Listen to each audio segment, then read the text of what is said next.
जो मेरे लिए दो, मतलब एक का जो दो कोई बड़े कौन थे ना, वो ये था कि एक तो इसका फायर बटन बंद नहीं हो सकता, मेरे हिसाब से बहुत बड़ा कौन है, ठीक है। दूसरा ये कि जो डिजाइन एलिमेंट है वो मुझे इतना पसंद नहीं आया।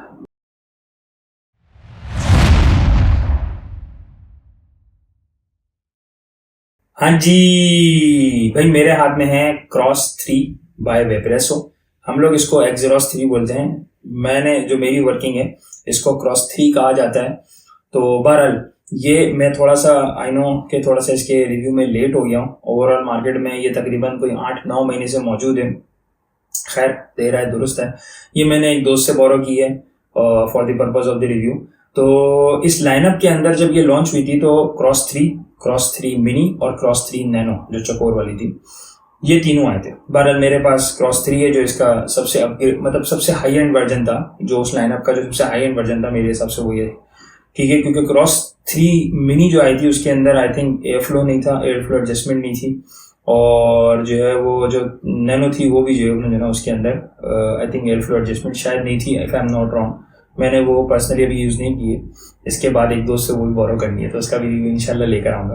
खैर, चैनल को भाई सब्सक्राइब कर लिया करें, बेल नोटिफिकेशन को क्लिक कर दिया करें ताकि जब भी कोई नया रिव्यू आए तो आप तक ज़रूर पहुँचे। रिव्यू स्टार्ट करते हैं क्रॉस 3 का। आप देखें अनबॉक्सिंग और फिर इसके बाद मिलते हैं टॉप पे। भाई ये है एक्सरॉस 3 वेपरेसो की अनबॉक्सिंग। इस तरफ लिखा हुआ है जी कोई बारकोड शारकोड है, ठीक है। पीछे जो स्पेसिफिकेशन है वो मैं आपको बता देता हूँ। ये है जी डायमेंशंस लिखी हुई हैं, फिर इसके बाद पॉट कैपेसिटी लिखी हुई है, और फिर इसके बाद जो है वो आपका रेजिस्टेंस लिखा हुआ है, ठीक है, 0.6 ओम्स, ठीक है ना, और 1.0 ओम, ये दो इसके अंदर आते हैं। बैटरी कैपेसिटी इज़ 1000 mAh, ठीक है, और charging type IC is 1 ampere type C। Packaging list जो है उसके अंदर एक एक्सरॉस 3 की बैटरी आती है, और जो है वो एक्सरॉस 3 इसका कॉइल आता है 0.6 मैश पॉड लिखा हुआ है प्री इंस्टॉल्ड। एक 1 ओम आता है मैश पॉड इन बॉक्स, ठीक है, और टाइप C की चार्जिंग। रिमाइंडर कार्ड क्या है भाई, यूज़र मैनुअल 12। साइड में कुछ इस तरीके से है, accurate flavour lasting longer, pulse mode, powerful boosting, axon chip, इसके बाद SSS tech anti leak technology, और इसके बाद new 0.6 ohms DTL restricted direct lung pod full compatibility. अगर मैं इसको कुछ इस तरीके से अनबॉक्सिंग करूं, ठीक है, तो ये जी एक्सरॉस आ गया। इसके अंदर कुछ पेपर वर्क है, 12 यूज़र मैनुअल है। ये इसका एक पॉड है जो इसके डब्बे के साथ आता है। ये जो इसका पॉड है ये मेरे पास, ये दिखा देता हूँ। ये जो है वो टॉप फिल है। ये इस तरीके से यहाँ से ये आप टॉप फिल करते हैं, ठीक है। जो मेरे पास यूज़ में है पॉड जो मेरे, ठीक है, वो जो है वो आपका साइड फिल है, यहाँ से आपको फिल करना पड़ता है। तो ये दो अलग अलग पॉड हैं, सही है।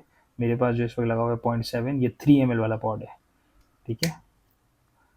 और जी ये वाला जो है वो 0.6 वाला है, ठीक है। डब्बे के अंदर एक 1.0 आता है 2 ml जो आपका टॉप फिल होता है, वो मेरे पास इस वक्त मौजूद नहीं है।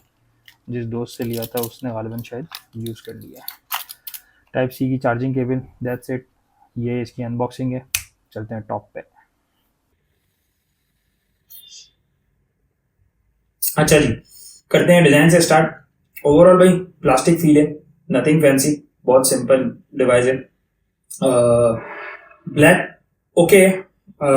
मुझे ऐसा लगता है कि शायद थोड़ा सा जो है वो अपना प्रीमियमनेस कम है बिकॉज ऑफ दिस प्लास्टिक की फील। ओवरऑल पॉट भी प्लास्टिक है, बॉटम भी मुझे ऐसा लगता है कि डिवाइस का प्लास्टिक है। नीचे टाइप C केबल दी हुई है, साइड में बैक साइड पे एयर फ्लो एडजस्टमेंट दिया हुआ है, फ्रंट पे एक फायर बटन दिया हुआ है। पॉड के अंदर फायर बटन का क्या काम है मुझे तो ये समझ में नहीं आता, खैर फिर भी दिया हुआ है वाइब्रेशन। फ्रंट के ऊपर एक LED इंडिकेटर है जो आपका बैटरी इंडिकेटर है, सॉर्ट ऑफ RGB फंक्शन है। बैटरी इंडिकेटर का भी मैं इसके बाद आपको बताऊंगा अभी आगे चल के रिव्यू में कि मुझे समझ में नहीं आ रहा कि बैटरी कैसे बताता है। कभी ये पर्पल होता है, कभी ये ग्रीन होता है, कभी ये कोई दूसरे कलर में होता है। तो अगर आपको पता हो कि यार ये क्या इसका बैटरी इंडिकेटर कैसे वर्क करता है या क्या चीज़ बताती है कि यार किस परसेंटेज पे बैटरी है, तो प्लीज़ मुझे कमेंट्स में ज़रूर बताइएगा।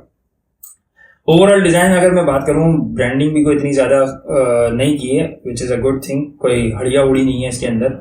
फ्रंट पे सिर्फ वेप्रेसो लिखा हुआ है और बैक पे वेप्रेसो का लोगो दिया हुआ है। मुझे बस डिज़ाइन के एलिमेंट में एक चीज़ तो थोड़ा सा वो लगी। एक तो ये कि थोड़ा सा जो है वो ये चकोर डिज़ाइन है, जिसकी वजह से इसकी थिकनेस थोड़ी सी मुझे ऐसा लगता है कि ज़्यादा है। ओवरऑल हैंड फील में शायद मुझे इतना मज़ा नहीं आया। एक और जो मुझे डिज़ाइन के अंदर एलिमेंट लगा वो है इसकी लंबाई। बहुत ज़्यादा हाइट इसकी ज़्यादा है मेरे हिसाब से दूसरे पॉड्स से अगर मैं कंपेयर करूँ, तो मुझे थोड़ा सा ऐसा लगता है कि यार हाइट थोड़ी सी इसकी कम होनी चाहिए। लेकिन बहरहाल वो एयर फ्लो एडजस्टमेंट भी दी हुई है, फायर बटन भी दिया हुआ है और फिर इसके बाद पॉड भी जो है उन्होंने ना, तो वो थोड़ा सा उसकी वजह से हाइट थोड़ी सी आई थिंक इंक्रीज़ की है वेप्रेसो ने। अगर मैं पॉड की बात करूँ, 2 ml का पॉड इसके साथ डब्बे में निकलता है, जो कि टॉप फिल है। आपका ये जो माउथ पीस है ये इसका निकलता है और आप ऊपर से उसको फिल कर सकते हैं, पॉड निकालने की ज़रूरत नहीं है। मैंने 12 मार्केट से जो है वो ये लिया है 3 ml का। ये इसके साथ इशू ये है कि इसको आपको निकाल के फिल करना है। तो एक कौन ये है कि निकाल के फिल करना है, लेकिन ह्यूज प्रो मेरे हिसाब से ये है कि ये 3 ml का पॉड है। तो मेरे हिसाब से अगर जिस तरीके से मैं वेपिंग करता हूँ, एक दिन तो मेरे पास एक रिफिल आराम से हंसते खेलते निकल जाता है। हंसते खेलते 0.6 मैंने लगाया हुआ है, ईजी। तो भाई ये आपने डिसाइड करना है, आपने 2 ml का पॉड लेना है और ऊपर से फिल करना है, या फिर 3 ml का पॉड लेना है, कैपेसिटी बढ़ानी है, लेकिन फिर रिफिल जो है वो आपको निकाल के करना पड़ेगा।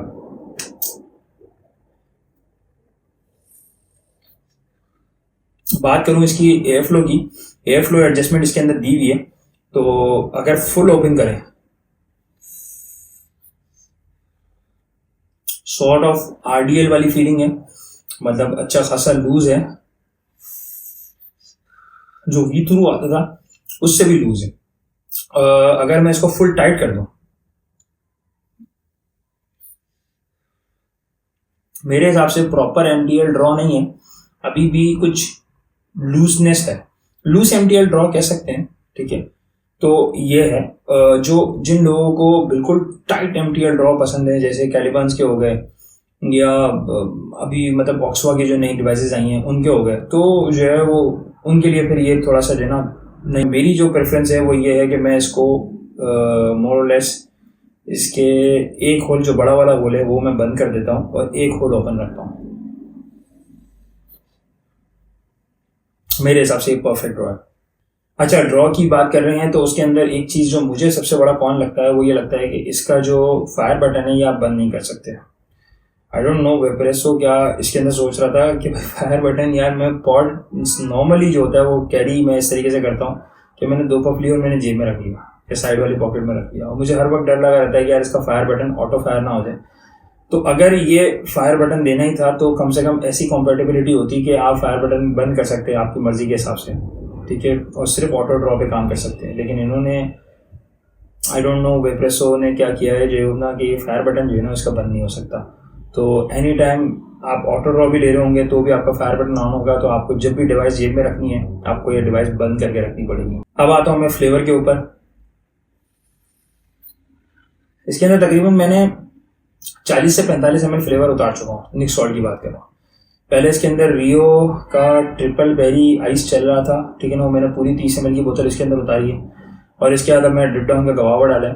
तो आफ्टर आई थिंक कोई 35-36 ml के बाद ना मुझे इसका फ्लेवर म्यूट होना शुरू हो गया था। अभी भी मतलब मुझे ऐसा लगता है कि जो गवावा आना चाहिए वो गवावा इस वक्त नहीं आ रहा, लेकिन मतलब 40 से 45 ml भी I think it's a very good quantity of ये लिक्विड के जो आप इसके अंदर सिंगल कॉइल के ऊपर यूज़ कर सकते हैं। नॉर्मली जो मैं लोगों को बोलता हूँ भाई 10,000 पफ, 12,000 पफ, 15,000 पफ छोड़ो, सही है ना, सिंगल कॉइल के अंदर एक 30 ml की बोतल उतर जाए, इट्स इनफ।